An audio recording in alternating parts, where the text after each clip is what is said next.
Hi children, welcome back to the class. In last class, we learned about the ocean and fishing. First part లో ఏం తెలుసుకున్నాం మనం? Relief of the ocean.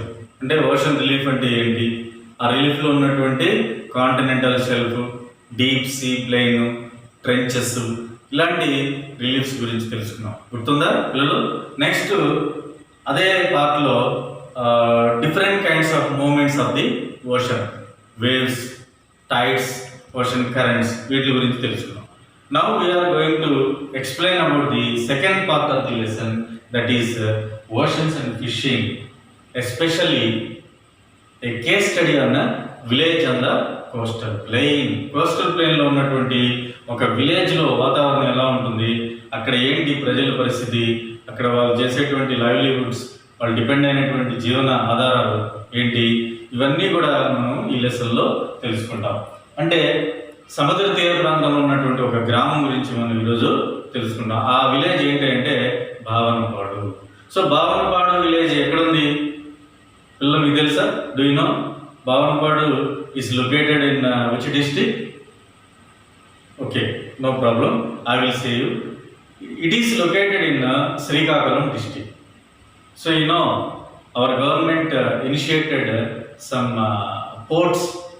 కొన్ని పోర్ట్లు కట్టాలని ప్రభుత్వం అనుకుంటా ఉంది. భావనపాడులో ఒకటి కట్టాలని, మచిలీపట్నంలో ఒకటి కట్టాలని, రామాయపట్నం, అంటే రామాయపట్నం ఎక్కడుంది? ప్రకాశం డిస్టిక్లో ఉంది. సో రామాయపట్నంలో కూడా ఒక పోర్టుని నిర్మించాలి అనేటువంటి ఆలోచన ప్రభుత్వానికి ఉంది. సో ఏంటి సార్ ఈ పోర్ట్లు కడితే మనకు వచ్చేది ఏంది అని మీరు అనుకోవచ్చు.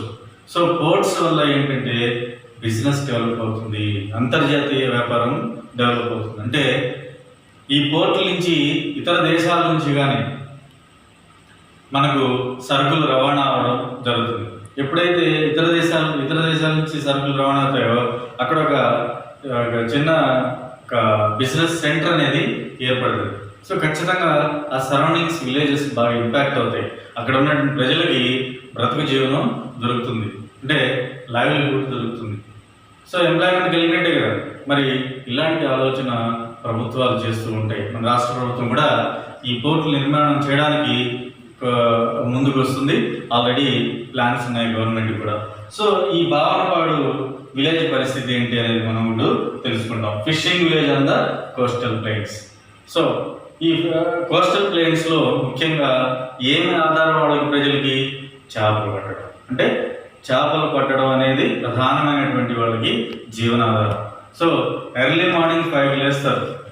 సో డైలీ ఎర్లీ మార్నింగ్ 5కి లేచి అంతా అంటే రైస్ బ్రూయల్ అంటే సద్దన్నం అంటాం కదా మనం, దాన్ని ఇంగ్లీష్లో రైస్ బ్రూయల్ అంటాం. రైస్ బ్రూయల్ ప్రిపేర్ చేస్తారు ఫిషర్మ్యాన్స్ వైఫ్స్. వాళ్ళ భార్యలు 4:30కే లేచి వాళ్ళకి సద్దన్నం పెట్టి సముద్ర వేటకి పంపిస్తారు. So here in this village, ఈ కేస్ స్టడీలో మనం సింపుల్గా కొంతమంది గురించి మనము అప్పలకొండ అనేటువంటి ఒక ఫిషర్మ్యాన్ గురించి ఇక్కడ మన బుక్లో రాస్తుందన్నమాట. సో ఆయన భార్య నాంచారమ్మ. అవన్నీ జనరల్గా మీరు పుస్తకాలు వచ్చినప్పుడు మళ్ళీ వాటిని ఒకసారి రిమైండ్ చేద్దాం. నేను బ్రీఫ్గా మీకు చెప్తాను అనమాట. సో వెంటనే 5 ఎర్లీ మార్నింగ్ లేచి వీళ్ళు సముద్రానికి వేటకు వెళ్తారు. సో సముద్రానికి వేటగాలంటే వీళ్ళతో పాటు రిమైనింగ్ 20 మెంబర్స్, అంటే about nearly 20 members and their necessary things, ఏమేమి వాళ్ళ అవసరమో వేటకి అవన్నీ తీసుకుంటారు. అంటే అడిషనల్ డీజిల్ కానీ, మెకానికల్ బోట్ ఒకటి వాళ్ళకి సిద్ధంగా ఉంటుంది. ఆ బోటు తాతారావు అనేటువంటి ఒక కొంచెం డబ్బులు ఉన్నవాడు, అంటే లోన్ బయట నుంచి బ్యాంక్లో నుంచో ఎటో తెచ్చి ఆ బోట్ని కొనుక్కొని అతను 20 మందిని తీసుకొని సముద్ర వేటకి వెళ్తాడన్నమాట. So here 2 kinds of boats we see. That is one mechanical boat and another one is non-mechanical boat, that is కర్రాతెప్ప అని అంటాం. అది జస్ట్ కంట్రీ మేడ్ బోట్ అంటారు. Country made boat. ఈ కంట్రీ మేడ్ బోట్లో మనం సముద్రంలోకి వేటకి జస్ట్ 5 కిలోమీటర్స్ మాత్రమే వెళ్ళగలుగుతాం. ఆ తర్వాత వెళ్ళడానికి వీలు పడదు, ఆ బోటు సహకరించదు. అదే మెకానికల్ బోట్లు అయితే దాదాపు సముద్రంలోకి కొంత భాగం, అంటే దాదాపు 20-25 కిలోమీటర్స్ వరకు, 50 కిలోమీటర్స్ వరకు వెళ్ళేదానికి ఆస్కారం ఉంటుంది.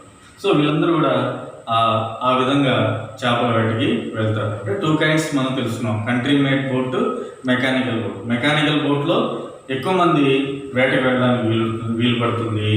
కంట్రీ మేడ్ బోట్లో చాలా తక్కువ మంది వెళ్తారు. అంటే వీళ్ళు చిన్న చిన్న అంటే బేరగత్తెలు అంటారు, వాళ్ళ వైఫ్సే చేపలు తీసుకుపోయి అమ్ముకుంటారు అనమాట దగ్గర ఉన్నటువంటి పట్టణాల్లో. సో ఈ భావనపాడులో దగ్గర ఉన్నటువంటి నవపాడు, టెక్కలి, పూండి అండ్ పలాస ఇలాంటి టౌన్స్లోకి వెళ్ళి చేపల్ని వాళ్ళు అమ్ముకుంటూ ఉంటారు అనమాట. సో అది ఫిషింగ్ వాళ్ళ యొక్క ప్రధాన వృత్తి. తర్వాత నెట్స్ గురించి అంటే వలలు చూడు, బొమ్మ గీసాను చూడండి మీకు. దీన్ని నూలు కండ అంటారు, దీన్నేమో నెట్ అంటారు. సో ఈ నెట్ ఆఫ్టర్నూన్ దాకా వాళ్ళు ఫిషింగ్ వెళ్ళి వచ్చిన తర్వాత మధ్యాహ్నం వాళ్ళు చేసేటువంటి పని ఏంటంటే ఈ నెట్స్ని రిపేర్ చేసుకుంటారు అనమాట. సో నూలు కర్రలు అంటారు పేరు, అంటే డిఫరెంట్ టెక్నాలజీ మనకు తెలియాలి. రేపు ఒకవేళ మీరు పెద్దోళ్ళు అయిన తర్వాత గవర్నమెంట్లో ఒక ఎగ్జిక్యూటివ్ సెక్టార్లో వెళ్ళినప్పుడు, కలెక్టర్ లేకపోతే అయినప్పుడు ఇలాంటి అంశాలన్నీ మీకు తెలియాలనే ఈ లెసన్ పెట్టింది. అంటే విద్యార్థులకి ప్రతి ఒక్కరి యొక్క జీవన విధానం తెలియాలి, వాళ్ళకి ఎలాంటి హెల్ప్ మనం ఇవ్వాలి. ఒక అధికారి నువ్వు అయినప్పుడు అలాంటి ఫిషర్మెన్కి నువ్వు ఎలాంటి హెల్ప్ చేయాలి, ఏ విధంగా ప్రభుత్వ సహకారం నువ్వు వాళ్ళకి అందించేటట్టు చేయాలి, ఇవన్నీ తెలుసుకోవడం కోసమే మనకి ఇలాంటి లెసన్స్ పెడుతూ ఉంటారు అనమాట. తర్వాత agriculture and animal husbandry. Agriculture and animal husbandry అంటే అగ్రికల్చర్ కూడా చేస్తారు. కోస్టల్ ప్లేన్స్లో కొన్ని పొలాలు ఉంటాయి, ఆ పొలాల్లో మేజర్గా లూమీ సాయిల్స్ అనేవి ఎక్కువగా వాళ్ళకి ఈ సముద్ర తీర ప్రాంతంలో ఉంటాయి. లూమీ సాయిల్స్లో ప్రధానంగా వాళ్ళు పండించేటువంటి స్టాపిల్ క్రాప్ ఏంటంటే ఆ ఫుడ్ రైస్ మాత్రమే, రైస్ పండిస్తారు. తర్వాత యానిమల్ హస్బెండరీ అంటే ఏంటంటే పశుపోషణ, పశువుల్ని పోషించడం. అంటే దగ్గరలో ఉన్నటువంటి ప్రాంతాల దగ్గర పచ్చటి ఏదైనా ఆ సముద్ర తీర ప్రాంతంలో ఆ వాటర్కి మొలిసినటువంటి కొన్ని రకాల ప్లాంట్స్ మొలుస్తూ ఉంటాయి. అంటే వాటిని దగ్గర తీసుకెళ్ళి పశువులను మేపుకొని వాళ్ళు దాని ద్వారా పాలని వాటిని మార్కెట్కి పంపించడానికి ఆస్కారం ఉంటుంది. సో హియర్ వాటర్ చాలా ప్రాబ్లమాటిక్గా ఉంటుంది. అంటే సెలినిటీ అండ్ డ్రింకింగ్ వాటర్. అంటే సెలినిటీ అంటే ఏంటంటే ఉప్పగా ఉండడం, అంటే ఇక్కడ కొంచెం సాల్టీగా ఉంటాయి వాటర్. అందుకనే చాలా దూర ప్రాంతాలకు వెళ్ళి వాటర్ పట్టుకురావాల్సిన పరిస్థితి వీళ్ళకి ఉంటుందన్నమాట. అందుకనే ఇక్కడ జనరల్గా సర్ఫేస్ వాటర్ ప్రాజెక్ట్స్ని గవర్నమెంట్ అలాట్ చేస్తుందన్నమాట. వేరే ప్రాంతంలో నుంచి మంచి వాటర్ తీసుకొచ్చి ఈ ట్యాంక్ ఓవర్ హెడ్ ట్యాంక్స్ అంటారు వాటిని, ఆ ఓవర్ హెడ్ ట్యాంక్స్ నుంచి వాటర్ సప్లై ఈ సముద్ర తీర ప్రాంతంలో ఉన్నటువంటి గ్రామాలలో నివసించేటువంటి ప్రజలకి అందించడం జరుగుతూ ఉంటుంది. సో అలాంటి వాటర్ ఇక్కడ సెలినిటీ ఉప్పగా సముద్రాల దగ్గర ఉన్నాయి కాబట్టి ఉప్పగా ఉంటుంది. సోషల్ లైఫ్ ఏంటి? సో సాంఘిక జీవనం ఎలా ఉంటుంది వాళ్ళకి? జనరల్గా ఇక్కడ వీళ్ళకి ఎక్కువ మూఢాచారాలు ఉంటాయి. వాళ్ళు నమ్మిన దేవతలను పూజించి మరీ వేటకి వెళుతూ ఉంటారు. మోస్ట్ టాటూస్ అంటే తెలుసా మీకు? అంటే ఇక్కడ అక్షరాలు రాయించుకుంటూ ఉంటారు, పచ్చబొట్టు అంటారు. సో పచ్చబొట్లు పొడిపించుకుంటూ ఉంటారు. వాళ్ళకి ఇష్టమైన దేవతల బొమ్మలు అలాంటివి ఇక్కడ చేతి మీద అట్లా పొడిపించుకుంటారు. అది చాలా ఆర్ట్గా ఉంటుంది ఆ ట్రీట్మెంట్.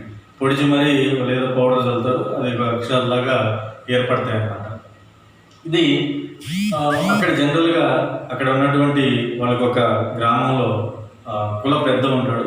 ఆ కుల పెద్ద ఏం చేస్తాడంటే ఎవరైతే తప్పు చేస్తారో వాళ్ళ మీద ఫైన్ వేయడం, పనిష్మెంట్ వేయడం, ఆ ఫైన్ కలెక్ట్ చేసినటువంటి అమౌంట్ని సంవత్సరం దేవతలకు సంబంధించినటువంటి ఉత్సవాలు చేయడం, ఇలాంటివన్నీ కూడా వాళ్ళు చేస్తూ ఉంటారు అన్నమాట. సో ఇలాంటి సాంఘిక జీవనాన్ని వీళ్ళు అవలంబిస్తూ ఉంటారు. So okay children, very nice to meet you in this online class. కాబట్టి ఇలాంటి చాలా పరిస్థితులు, అనేక రకాల గ్రామాలను మనము 6th క్లాస్లో కొన్ని ఎగ్జాంపుల్స్ చూసాము. 7th క్లాస్లో ఈ కోస్టల్ ప్లేన్లో ఉన్నటువంటి భావనపాడు అనేటువంటి విలేజ్లో ప్రజల యొక్క పరిస్థితుల్ని అన్నింటినీ కూడా మనము సమగ్రంగా అధ్యయనం చేశాము. ఓకే, మీకు స్మాల్ అసెస్మెంట్ ఏంటంటే మీ దగ్గర ఉన్నటువంటి మీ విలేజ్లో ఎలాంటి వాతావరణం ఉంది, సో మీరు ఎక్కువగా ఏ పంటను పండిస్తూ ఉంటారు, మీ సాయిల్స్ ఏ టైప్ సాయిల్స్, సో ప్రజలందరూ కూడా దేని మీద జీవనాధారం కలిగి ఉన్నారు, ఇవన్నీ కూడా ఒక ఎస్సే టైప్ రాసి మీరు మనకు వాట్సాప్ ఉన్నాయి 6th క్లాస్కి 7th క్లాస్కి ఇట్లా వాట్సాప్ గ్రూప్ క్రియేట్ చేశాం కదా, ఆ గ్రూప్లో మీరు రాసినటువంటి అసెస్మెంట్ని ఫోటో తీసి ఆ గ్రూప్లో పోస్ట్ చేయండి. మేము అందరూ కూడా టీచర్స్ అందరూ కూడా చూస్తారు, మీకు అప్రిషియేషన్స్ లభిస్తాయి అన్నమాట. Okay children, bye, thank you.